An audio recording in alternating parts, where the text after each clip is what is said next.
So I wanted to begin with a couple of stories about language learning in the community. I grew up, spent much of my childhood in Denver. Oh, by the way, I just wanted to get a show of hands first of all. Oh, we got a shout out for Denver. How many people are born, raised in the United States here? Okay, so vast majority. So if you, okay, so different things, born and raised. Okay, no, because so let me tell you a story. So being in Denver, my friend's dad is fluent in Spanish, and he was a real estate appraiser. He always found this very helpful in Denver because of the amount of monolingual Spanish speakers in the city. And so if he needed to go measure somebody's house or whatever, he could explain what he was doing there or whatever to allay any kind of suspicion. When he was talking with a group of people at his church, they were very good, well-minded, helpful people who wanted to do something to help. Come on in. And wanted to, and these people wanted to help. And so they were talking to my friend's dad, and they said, you know what we'd really like to do? We'd like to have an English as a second language class that we could offer for all of these immigrants who are coming to our country. And my friend's dad said, you know what? These people, they actually don't want to speak English. They prefer to speak Spanish. That's their native language. It's easier for them. They have to speak English all day long. He said, you know, if you really want to do something to help these people, you need to go and find a teacher and put your butt in the chair and learn Spanish. So the question is, what are we doing when we're learning in order to help the people who are around us? Another story. When I was living in Seattle, and I was at the airport, and I had learned a little bit of Amharic, which is a major language of Ethiopia, and there are a lot of people at the airports. For some reason, many cities I've been to, a lot of Ethiopians work at the airport. So I saw an East African-looking gentleman, and I said, Denane, how are you? And he said, Dena, I'm good. And I said, oh, are you from Ethiopia? And he says, no, I'm from Somalia. So I felt bad that I had spoken the wrong language to him. And, you know, because I can't tell the difference between East African-looking people or whatever. And he smiled, and he was happy because he hadn't seen someone try that before with him. Who would try to speak the language of his people? What's the point? They're all here to learn English, right? So I want to undermine this idea that learning languages is something that we do for ourselves. But learning languages is something we do for the sake of the people around us. Something we do for the people around us. So let me introduce myself. So I'm Dr. Richard Benton. I have a PhD in Hebrew and Old Testament.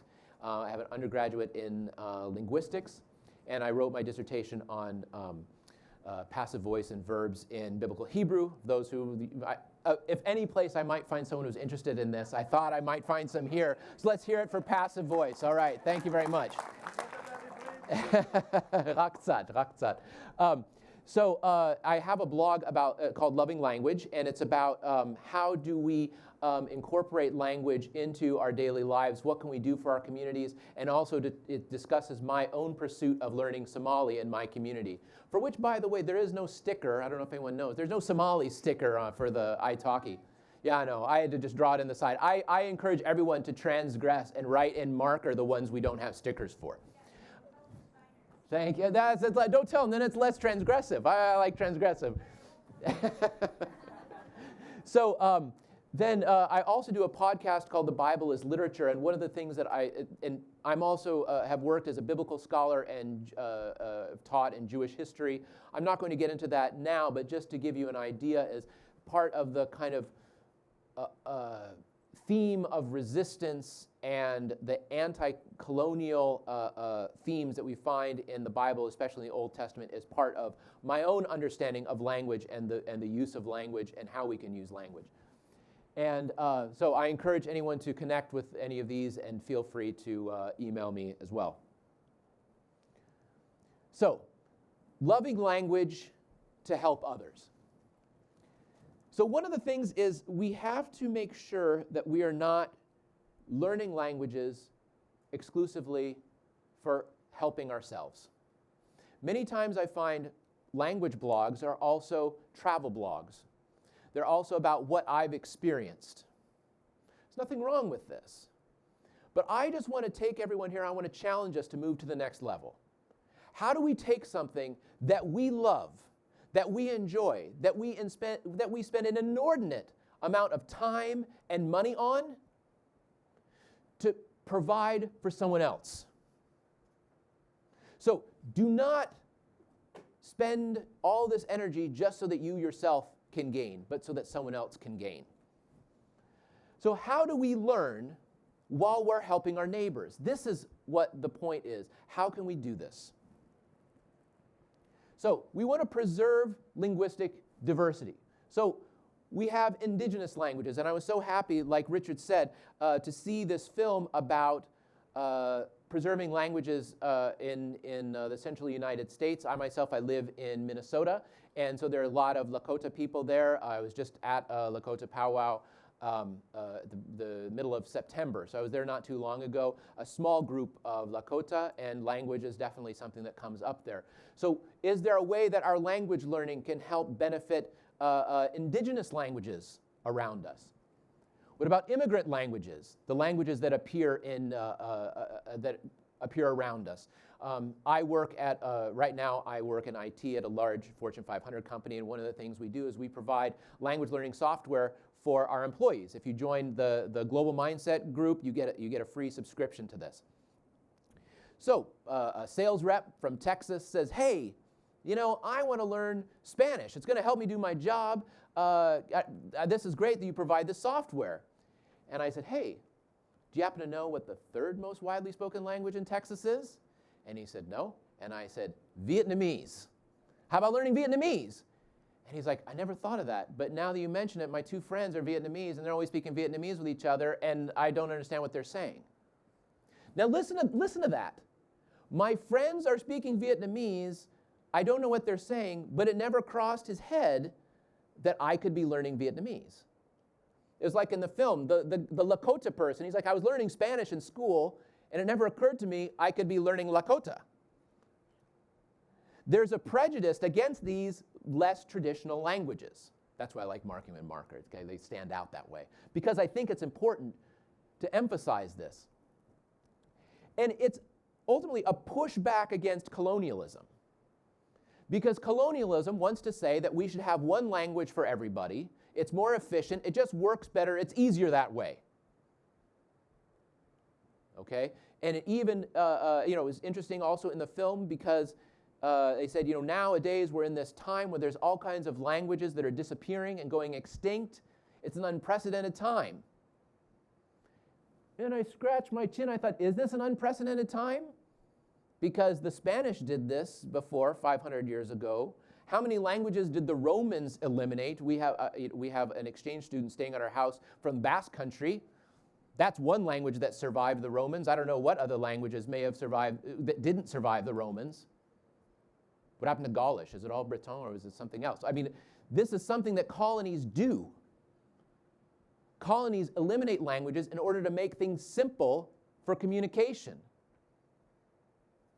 Make things more efficient. But efficiency is not always the answer.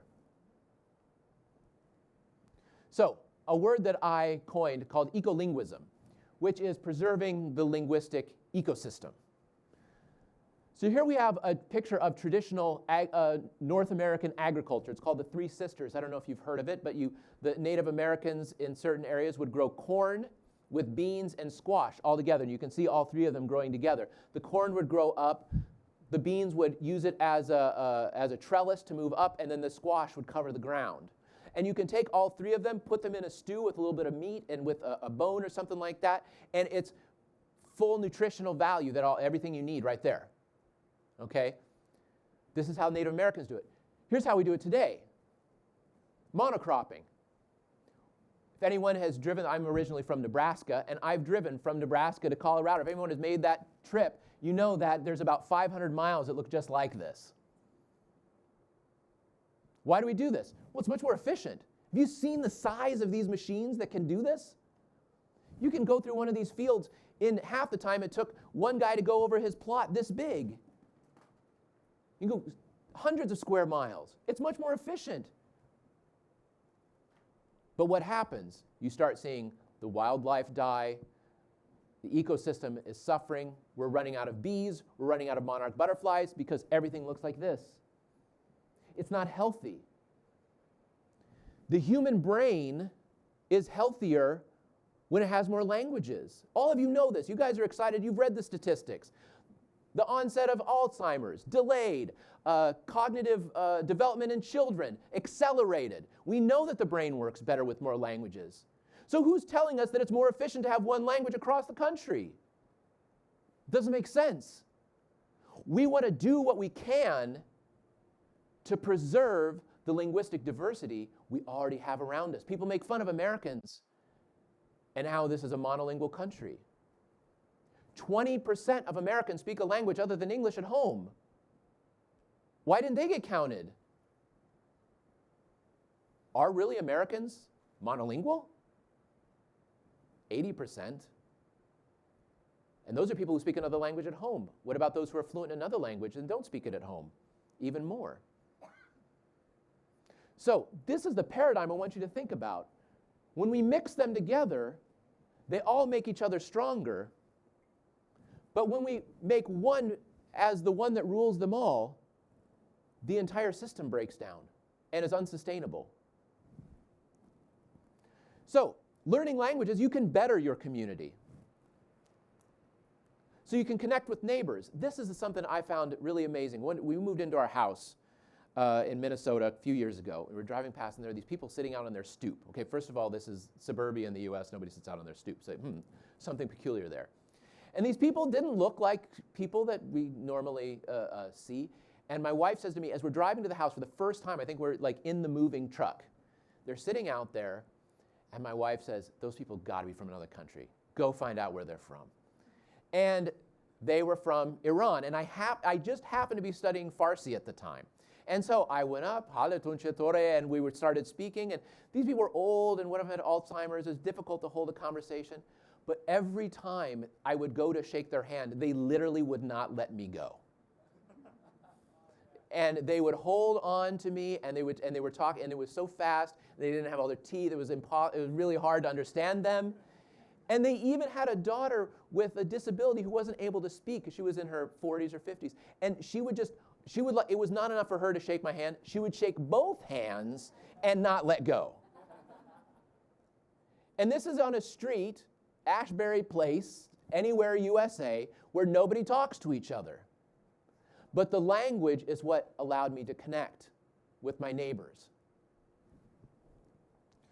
So immigrants, refugees. When I was I was living in Seattle, I volunteered with a refugee agency, and I was a community mentor to a family of Kunama people from Eritrea. And they were so poor. I mean, we would have popcorn and coffee. That was what we had when we would go. It was in this horrible apartment, and it was, cockroaches, and like they didn't have a doorknob. They just had like a rag to just kind of pull the door shut, and a deadbolt. But there was like a big hole in the thing. I'd bring my kids with me. Hey, we're gonna go visit the refugees. Let's go visit the Eritreans. And they would go and see. And they got to see a part of the community that they did not get to see. And who did they hear? I mean, the people that were sitting around in the living room were child soldiers, were shepherds. And so in learning languages, it opens up your heart to these immigrants and refugees who are all around you. When I was traveling this summer in Greece, I took the train from Athens to Thessaloniki. And on this train, I was sitting across the aisle from some people. They were speaking a language I didn't know what it was, which always gets me very excited because whoa, that's something I didn't hear. What was that? And so I said, and I heard the woman with the snack cart, she spoke English to them. And I said, "Oh, do you speak English?" And he said, he just shook his head and pointed at the young woman sitting next to him. He was probably in his early 30s or something like that. And I said, "What language were you speaking?" He said, "Kurdish." I said, "Really, Kurdish?" And then I said, "Bithakli Arabi, you speak Arabic?" And he said, "Yes." And we had a discussion. These were refugees from Kobani in Syria. And he told me the whole story of his family and where his wife and children who are in Turkey, along with his brothers, and then his parents who are still back in Kobani to hold down the fort. And here he was with his aunt and uncle and his cousin trying to find work in Thessaloniki. And this is before all the news hit about the refugees. And so my daughter was with me on the train, and I said to her, "See what happens when you learn languages?" She's 13. What you can do when you learn languages and how helpful it is. And she said, "Yes, Dad, I learned that I will never travel without you." And I said, No, that's not my point. My point is learn the language, and you will connect with people you cannot connect with otherwise. You will learn a story that you have not heard otherwise, and you cannot have learned otherwise. You will better the community by connecting with them. Moreover, you offer dignity to them. And this is a very important part that becomes difficult sometimes for us to understand. Recently, I was co-presenting at a workshop on intercultural dialogue in the Twin Cities. And I said, I wanted people to start paying attention to the racial dynamics. And I said, did everyone notice how everyone here at this talk, not this one, at the one I was giving, everyone here is white? What's up with that? What is it with white people and intercultural dialogue? And people laughed uncomfortably, just like you did now. And some person eventually was like, "Hey, I don't understand. You sound really aggressive when you're asking that. This doesn't feel very good." And I say, "Right. It feels uncomfortable when I start mentioning this." And at lunch, someone came up to me and said, "I prefer just to be seen as a person and not as a white person." And I'm like, you don't have a choice. That's how you're born. As I used to say to my kids, that's how God made you. Nothing you can do about that. Another friend of mine who is born in the Twin Cities, but he's the son of immigrants from the Middle East, he said, "Look, I grew up in the part of town where we didn't have a lot of white people, and I know what this is like. I know how these dynamics work." He said, "Your kids, as white girls, they've got a choice. They're either going to be outgoing or they're going to be snobs, because this is how white people are perceived. There's nothing you can do about it." So this is one of the things about offering dignity. Look, these people who come to this country without knowing any English, and some of these people, when I say they don't know English, some of these people have not been to school a day in their lives. Some of the people I've worked with, the refugees, some of the people I've met. And when someone comes to them and starts speaking in their language, the first is like, "Wow, how'd you learn it? Did you go there or something?" "No, I haven't been there." The next question is, "Why? Why would you learn this?" And I say, "Because I think that your people are important, and if I don't learn from you, then I'm wasting a chance. I'm wasting an opportunity. If I don't learn some of your Somali language, I will never have a chance of understanding the beauty of Somali poetry, which is what the Somali people are known for, which almost makes Somali people cry because nobody knows that they have countless hours." Dr. Richard Burton, I don't know if you heard this story, when he visited Somalia, they sat him down and they recited poetry to him for 9 hours a day. This is the Shakespeare of their culture. And I say, this is worth knowing. This is worth me spending my time on. And this is how me, who comes from the majority culture, I'm as majority gets. I'm white, male, I've got upper middle class, I got everything. So what do I do to use that for the sake of the other? To bring somebody else up rather than put them in a place that's comfortable for me. Finally, it reverses the power dynamic. Like my friend's dad, now my butt is in the chair. I am the student. I'm the one who sounds like a man-child trying to get hello out of my mouth. You know, I can say, Galabunak san, fine, good afternoon. But when someone asks me, where were you born? I say, huh? And I said, at least I knew how to say, I don't know. Although I found out later I said it wrong. But I couldn't even say where I was born.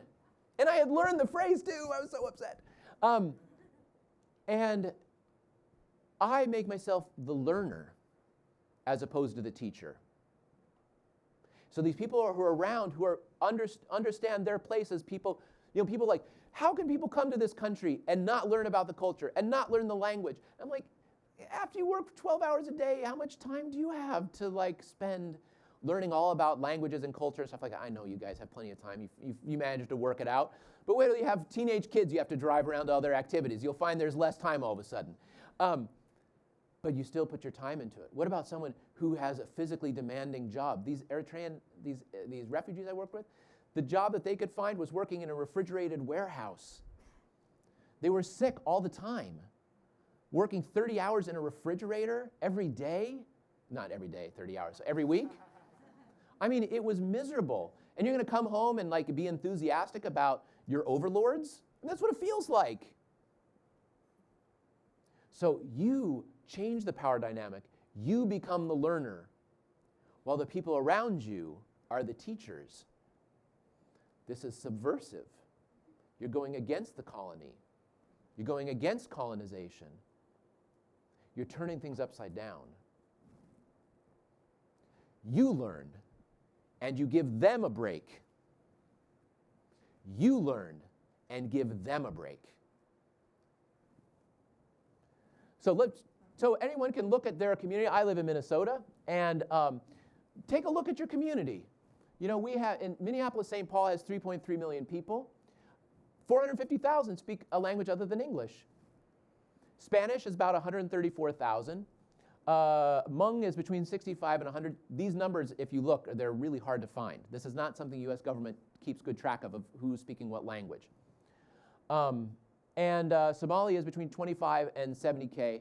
So the big groups of those are just the top three. It's the biggest group of Oromo speakers in the United States, and Oromo is a major language in Ethiopia, for example. So you can look around and you can see what languages are spoken in your community. And then if you learn a language that's spoken by your community, your language will also flourish. You get to speak more often. When I don't have time to set up overseas an appointment and that kind of stuff. My schedule's always moving. I have to take, somebody, they have swim lessons. I didn't know they had swim lessons now. I got to get things together. But if I have an hour, I go to the Somali coffee shop and I have a tea. And if I can get through the ordering process without stumbling too badly, it's a successful day. Kind of the Moses McCormick approach. Just if you got some time, go out and just start speaking. You don't have to go to another country to be immersed in a language. Look at the immersion experiences you can have where you're at. You don't have to buy a plane ticket. Sometimes you have to get on the bus. Sometimes you don't even have to arrive on the bus. Just the trip on the bus, you can speak your language. And that's only it's less than, you can pay $2,500 or $2.50. That's the choice. You get a broader spectrum of people and topics. I mean, you're going to be talking about the very same things. It's cold. Yes, it's cold. How cold was it yesterday? Really cold. I mean, that's what we talk about in Minnesota. But then, all these words in Somali, it's like, it was like when I was learning ASL in college, and one of the students said, "How do you say loud?" And the teacher had to think for a little while, and this is like learning how to talk about slush in Somali. So you get to learn about new stuff, and you get to learn how to talk about a new range of topics. And stuff that's realistic. Stuff that you know is going to be there. Stuff that you have some continuity with these people simply by the fact you share the same geographical area. It's more immersive in certain ways than learning online, for example. Because you go and you're surrounded, and you know what it's like learning online. It's a very controlled environment. When you're having to speak in a cafe, all of a sudden you have to talk about soccer. in English, I have a tough time following about people talking about soccer. In Somali, I have a harder time. But it's more immersive because I just have to be ready for what hits me. And all of a sudden, there might be a guy over here who overheard my conversation who decides he's going to come over and ask me again, why are you learning Somali? It's immersive that way. You have to be flexible and creative. So here's what I challenge you to do. And can someone just tell me what time it is? 2 to 3, okay. So, creating language resources. This is something that you can do. So, here's one disadvantage. When you're learning a community language, guess what? It's a language without very many resources, most likely. Trying to find a Somali textbook, there are 3 that exist. One I finally had to track down, one is almost impossible to find, and nothing really costs less than $50. Dictionaries are complete hit and miss. Spelling itself even is hit and miss. Okay? One person I was talking to said, I really like learning languages that have a lot of different resources. And I said, well, you know what? If we all just learn languages that have a lot of resources, then we're going to have monocropping. Because what are the languages that have a lot of resources? The ones that are rich economically. Ones that are easily bankrolled. Ones that have an easy time being supported by venture capital. Is venture capital helping out the Lakota? I don't think so. Rosetta Stone has a fund to help endangered languages. But what about languages that aren't endangered? Thinking about these different community languages and the community dynamics, how a language falls in your community can always be different. For example, when I was in Morocco, the prestige language is Arabic. The underclass language is Berber, and then a little bit higher is then French, right? I go to Spain, and the underclass language is Moroccan Arabic. So whenever I go to Spain, I make it a point to speak Arabic when I'm in Spain. But then what happens when I go to Denver? Then Spanish is now the underclass language, right? So this is the eco-linguistic aspect of it. How are languages being played out in your community, right? How do you recognize that forum and how they work?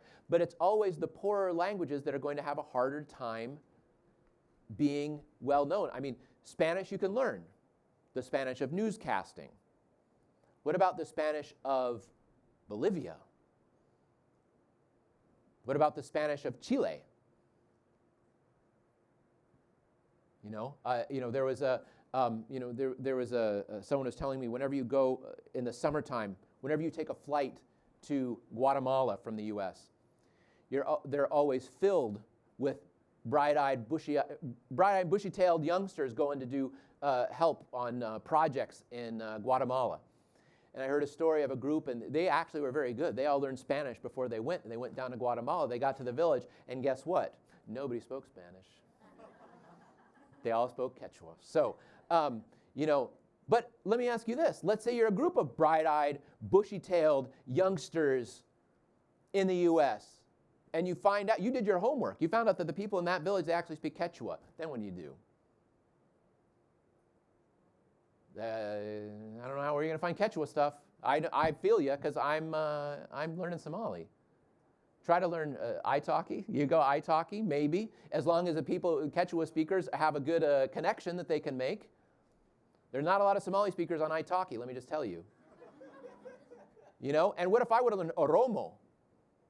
Oromo is spoken by 17 million people. Yeah, so, and people here who like languages haven't heard of it, right? It's very interesting. So there are not a lot of resources. You're kind of stuck. So what do we do if we're stuck? First, record. Go and find people who speak it. Now remember, I said community languages. It's not hard to find community language speakers. You just start walking around. One of my favorite stories, and it might be from one of the other speakers who's going to be speaking here at the conference, was talking about studying endangered languages in Mexico and indigenous languages in Mexico. And they're in New York City. I thought, I'd be interested in seeing if anyone speaks some of these languages. And so he was at a Mexican restaurant and said, hey, I'm doing this work in linguistics. I'm just wondering if you know of anybody who speaks these languages from central Mexico. And he says, oh yeah, I do. And he said, oh, well, what are the odds of that? Unless they're much more common than I thought. This is the way that I like to break the ice. What language do you speak other than English? Do you speak any other languages besides English? Because things will surprise you. I met someone today. It's like, oh, so they speak, my folks, they're from the Philippines, and they speak Filipino and some other dialects. I'm like, tell me more. What are the dialects? I want to know. And my kids are completely humiliated when I do this because it happens everywhere I go. At work, I'm in IT, and so there are a lot of folks from India. And so I say, hey, where are you from? They say, India. And I said, no. Where are you from in India? And one time, it was when a guy on my team was there and his friend had come to visit, and so he got the treatment from me. Where are you from? What language do you speak? And so he said, I said, India. And I said, where are you from? And he turned to my friend, and my friend's like, yeah. And then he's like, oh, okay. And Richard, he's into these things. So that's what I had. So he answered to me. So go and find and record however you can. Write it out. Get an audio recording. Get a video. Whatever you can. Record what you hear. Spell it badly. I once spelled badly. Someone wrote on my blog, someone from Ethiopia wrote something. I tried to say Amasaganado, which is thank you, and I don't even know how to transcribe it correctly, let alone the Amharic alphabet. And he said, I'm happy with transcription, and it's close enough. I know what you're trying to say. So that's good enough. Do it that way. There's enough people online who can correct you. That's what most people like to do online. So just write or record what you find. Memorize it. Learn it in your free time. The oldest, truest message, my heart was warm when I heard that Barry Farber was going to come speak, because he was the person who inspired me early on about learning languages, and he was all pre-internet. Like, I'm old enough fogey that I was a pre-internet language learner where I was learning Russian, and we would go to the bookstore and we would find a month-old newspaper for $5 that I would buy, so I would have something in another language, and you would write out the word on a paper. At least do that. Record and write it and memorize it. At least say thank you when you see the person. The people at the parking garage next to my office, they say hello to me in Amharic now, because I always say it, and then I try to memorize one more, and I say, I won't remember that. I will ask you again next time I see you, because there are people honking behind me trying to pay for their parking. So, but record it and memorize it. Commit it to memory. And then use it. Don't hesitate to chat. I was sitting at a bus stop. I was waiting to meet my wife, and there was somebody, looked very East African. I saw him with a sheet of phrasal verbs on there. And I'm like, he looks like he's learning languages. I'm always interested in learning languages. Let's see if we might have something in common. Galabonaksa niskawaran. And he said, how do you know Somali? The normal question that I get. And I said, Wahan ku degane Minnesota, because I live in Minnesota. And then record the next thing you hear once you have that conversation. You see, it's a cycle. You record, memorize, use, and then record again. And this is what you do. And then figure out how you're going to disseminate it. Put together a blog, put together a YouTube channel. Even if your YouTube channel is, here are the words I learned in this language that I didn't know before, and especially if it's a rare language. If you're in Germany and you learn some Kurdish, or if you're in North Dakota and you learn some Lakota, anything, if you can just add to the corpus that we have out there are people who can help assemble it and clean it up, but we need that first draft. Anyone here who's written before knows it's always easier to edit than to create that first draft. So learn, record, and get it out there. And don't ever hesitate to get into that conversation where you're going to learn the next thing. So, languages for dignity. So let your neighbor's struggle be yours. The immigrants, the refugees in your community who are having to struggle through the day of being mistreated because of their languages. I don't know if you've heard this. There are even court cases that have gone through because one has the right to speak whatever language they want if it's not necessary to do their job. If you're at work, you can speak whatever language you want as long as it doesn't interfere with your job or it becomes unsafe. And there have been court cases around this, and companies have been sued because they've denied this right. This is what people have to do, and this is not looks askant. Hey, why aren't you learning English?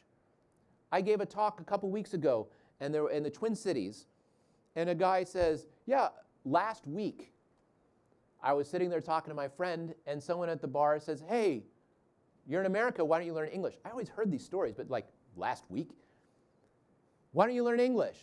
And he turns to him and is like, I speak English. I just am choosing to speak this language with my friend because it's my native language. And then they actually had a discussion and stuff and went fine. But this is what these people have to go through every day. Every day. I mean, in the video we watched with the Native Americans, even the fear that in school their kids might have a hard time, so you don't teach them Lakota because of the trauma of just knowing it and trying to speak it.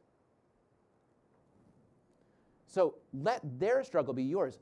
You be the one to struggle. You be the one having a hard time. You be the one who's frustrated for once. Let them just smile and sit back and watch you twist and turn while you're trying to pronounce that thing. Because they have to do that every day just to take the bus. And then listen to their stories. Like this man I listened to on the train in Greece. The stories that you learn are going to be the story of a struggle that few of us have gone through. And you will learn from them. And you will offer dignity to their story as well. You learn about who they are and the importance of their struggle. And hopefully then I've had now the opportunity to pass some of this on to my children by going and visiting refugees or by speaking with people on the train. But so that they can learn, so that you can learn about what's happening just in your community. You guys may or may not know the struggle of just trying to speak Spanish in a public place and have people treat you badly. And that's Spanish. I mean, so many people are speaking Spanish. You know, there was just recently on, I don't know if you watched The Daily Show, but there was recently a clip where they say, are we letting in too many, by letting in all these refugees, are we going to be letting in terrorists? And they showed a video of kids chanting Allahu Akbar on public transportation. Ends up it was 5-year-old footage from Paris. But to have people saying Allahu Akbar on a train is like really scary, like we saw in the video, scare the whatever out of you. So what are the stories of what they go through every day, let alone what they went through to get here? What's it like living in a refugee camp? Let them tell the story in their own words, not in your words. In words that they can easily use, not words they have to struggle to use. Now they might have to struggle to explain it to you because you're the one having problems, but they'll do it for you.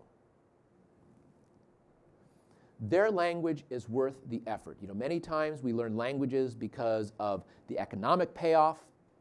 We like to learn languages of colonies. Look at the languages that people learn. People learn English, they learn French, they learn Spanish, they learn Chinese, they learn Russian, they learn Portuguese. They learn all languages of an empire that spreads over a big area and thrives economically at the expense of the people around them.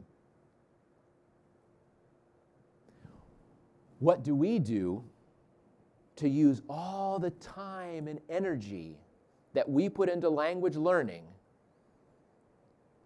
so that someone else benefits?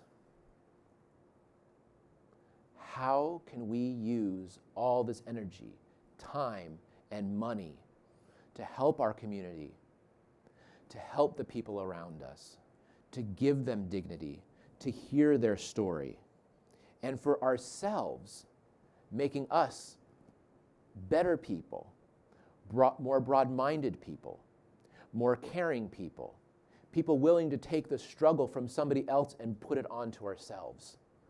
Are we willing to do that?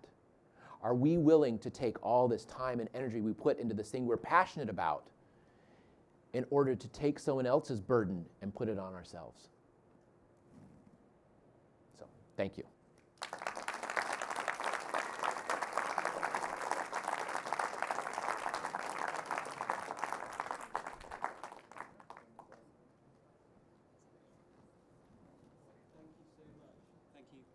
I don't know if this is working or the other one. Thank you so much. That was really, really, really interesting. I'm sure everyone will agree. And to say something in minority language where I live, Tavis Bartalo. That's thank you in Roma. Okay. So any questions? We can have one or two short questions and then we'll break. Okay? Hi, my name is Tamara. Hi. And I just wanted to say I really enjoy your presentation. I'm learning Spanish, and I'm from Baltimore, Maryland. And there's a big community from Baltimore. There's a big community from El Salvador there. And over the summer, one of the things I did was I volunteered at an ESL program for Catholic Charities. And everything that you're saying just resonated with me because I just went through that experience of hearing them say, oh, I had to work, 12-hour day and catch 3 buses to get here. And I'm just trying to learn a little bit of English to help me at my job and day-to-day life. So just thank you for that perspective, because I've found that trying to help the community is a really important part, and it's not just about me walking around saying, oh, I'm bilingual, It's actually about helping people. And actually also in my job, I work in IT also, so I have a large population from India, and actually one of the icebreakers I use now at my team meetings is, what language do you speak other than English? We'll go through a word or a phrase today. And the dignity that you just talked about that it brings to people, I get to see their faces light up because they get to share something. Because all day they've got to struggle to speak English to us. And then it's really cool to see them be able to share. And then I'm the one struggling to pronounce something in Gujarati, and they're laughing at me like, no, that's not it. But my question was, I wanted to ask you, since you were mentioning you're part of the majority culture, me kind of being Black female, I go some places, people think I'm Dominican or, Panamanian, but other times they look at me like, oh, the American girl. How do you deal with sort of that stigma of being like a white male going into a community and trying to speak an African language? Do you get pushback sometimes? Are they always welcoming, or do they sometimes look at you like an other? I mean, they always look at me like an other because of the words that are coming out of my mouth. But it's appreciation. I haven't gotten to the stage where it's like, sometimes like in Arabic I've seen this, where there does come a stage where it's like, you know more than just a well-wishing outsider. You're starting to push the boundary now. So you do get that sometimes where you are pushing the boundary, and that's good, in my opinion, because then we can have a very serious discussion. I was, when I lived in Morocco, I had a friend, and she was working in the Peace Corps. She spoke very good Moroccan Arabic, and she was rooming with a Moroccan woman. And the Moroccan woman one day came home and was convinced that she was a spy for the CIA, and their friendship was over. The reason why I knew her is because she's looking for a place to stay.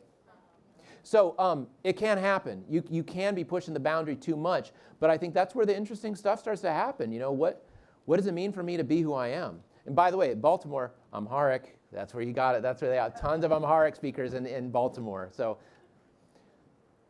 Okay, I've made it around the other side of the room. For our special question, this is going to be the final one, and then we're going to break. Okay.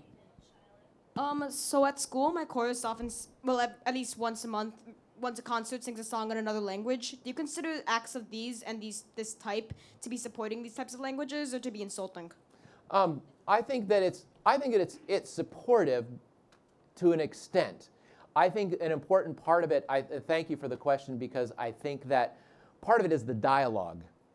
Presenting like, hey, we pronounce these words. We don't know what we just said. My kids sang a song in choir like in Estonian. When they didn't learn Estonian, the conductor didn't know Estonian. But if you go and then you sing if you sit down with an Estonian and sing the song, then you can begin to have a conversation. So I think it can be insulting if that's the end. It's helpful if that's the beginning.